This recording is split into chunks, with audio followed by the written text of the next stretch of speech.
Chapter 2.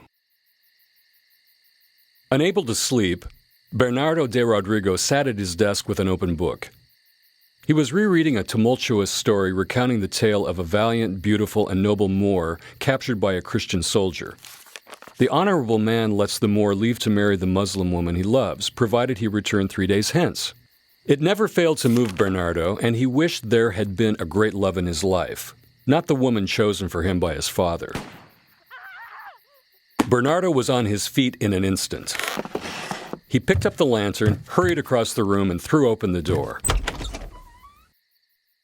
Halfway down the stairs, a voice called out. Bernardo, ¿qué pasó? It was his wife, Adelina, her long black braid tossed over one shoulder as she clutched at her nightgown, a look of worry on her face. I don't know what happened, Adelina, but I'll go check. Do you think that's wise? With so many odd things happening throughout the countryside. Go back to bed. But he knew his wife. She would no doubt follow him. There might be no love between them, but they were good friends. In some ways, he thought that was sometimes better. Loving someone only led to heartache. Bernardo put the lantern down on the side table and quickly readied one of the pistols hanging on the wall.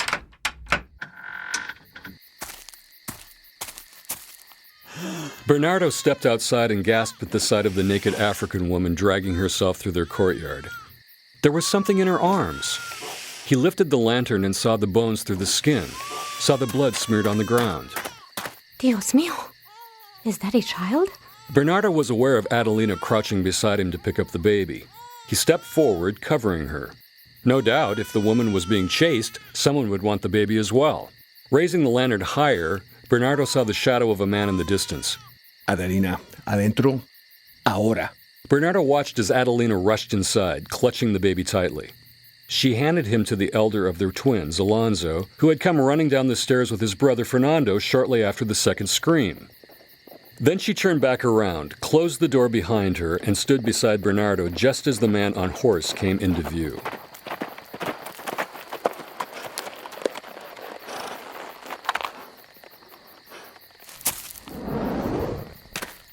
Velasco, what are you doing? Stay out of it, de Rodrigo. Bernardo and Adelina could see their neighbor had been drinking. As he nearly set the horse on fire with his torch, the animal flinched and stepped sideways. Who is she? She's mine. One of the slaves I brought back with me from La Española. The tall, wiry man approached the woman and crouched beside her. He placed a hand on her chest, then leaned farther to listen to her heart. Raul made a sound of disgust as he stood.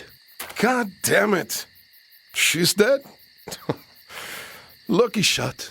Bernardo knew better. Raul was the best marksman in all of Andalusia.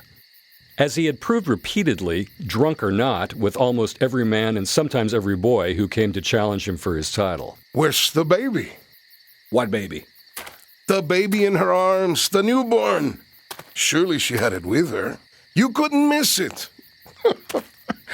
Although, in this dark night, it would be easy to miss. She must have dropped it. Adelina, please, I'll handle this. No matter. If you see the filthy beast or hear it, make sure to let me know. You will be well rewarded. I think you should leave now. You're a brave man standing up to me, Bernardo. One of the many things that I have admired about you. It made Bernardo nervous, but he found his courage and stood his ground. Que te vayas ya! Raul flinched in surprise. Even Adelina jumped. I'm asking you, as a gentleman, Raul, leave my house now and take the dead woman with you. Está bien, she's no good to me now. Anyway, she died on your property, but since I'm such a good neighbor, and we're such long, dear friends. Raul trailed off with an odd look on his face. Bernardo thought he resembled a wolf. He watched Raul stoop down and grab the woman by an ankle. He dragged her just outside the courtyard and lowered his torch to her. Adelina moved out from behind Bernardo. Raul stopped and looked over his shoulder at her. Fine. I'll spare your sensitive, aristocratic tastes. You dispose of her. If you like, I'll even come back in the morning and say a prayer for her. Animal! Bernardo and Adelina watched as Raul raced off into the night. I despise that man. I wish he were dead. Adelina and Bernardo looked at each other. Quietly, he handed his wife the lantern and went off in search of a shovel.